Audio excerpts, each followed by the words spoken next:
Les colis, chargés sur le tapis il y a seulement 11 minutes, s'approchent du point de distribution pour le vol de départ. Les palets font maintenant tomber les colis du côté du quai de chargement.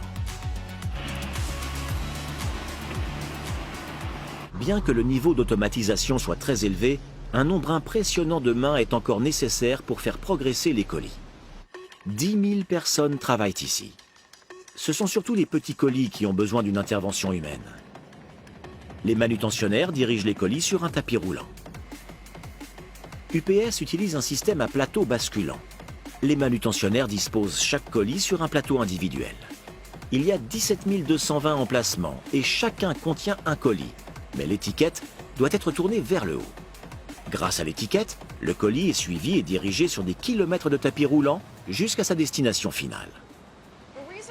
Il est important que les étiquettes soient tournées vers le haut, parce qu'après avoir été placés sur les plateaux, les colis ne sont plus touchés par l'humain. Ils passent sous des scanners qui les dirigent là où ils doivent aller, en se basant sur les informations contenues dans cette étiquette intelligente toute simple. Les plateaux basculants sont essentiels. Ils permettent de présenter au scanner les différentes formes de petits colis de manière uniforme. Mais quand les scanners ne peuvent pas lire l'étiquette, l'humain intervient. Parfois, il se peut que l'expéditeur ait une mauvaise imprimante et que l'étiquette imprimée ressorte avec une ligne ou une anomalie. Donc, quand le colis nous arrive, le code barre ne se lit pas correctement. L'équipe a seulement 10 secondes pour repérer un code barre suspect et s'assurer que le colis trouve son chemin vers la bonne zone de chargement. S'il ne le récupère pas à temps, le colis suspect devra être localisé et identifié à l'œil nu. Ils vont creuser un peu pour savoir ce qui ne va pas avec le colis. Rectifier le tir et le remettre dans le système pour qu'il puisse arriver à bonne destination. Mais la plupart des articles restent sur la bonne voie. Quand le plateau basculant atteint le sac qui correspond à la destination du colis, l'ordinateur ordonne au plateau d'éjecter l'article. Il est maintenant prêt à être chargé dans l'avion.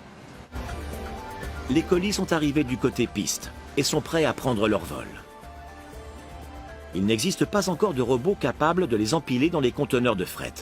Ce travail exige un sens aigu du détail. En gros, les petits cartons comme celui-là, je les mets autour des gros cartons pour remplir tous les espaces. Je commence à les empiler vers le mur du fond, sur les côtés, puis je comble les trous.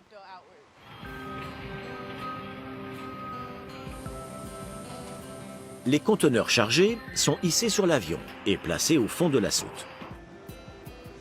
Dans quelques minutes, cet avion se retrouvera dans les airs et se dirigera vers l'un des 400 aéroports américains et des 415 aéroports internationaux.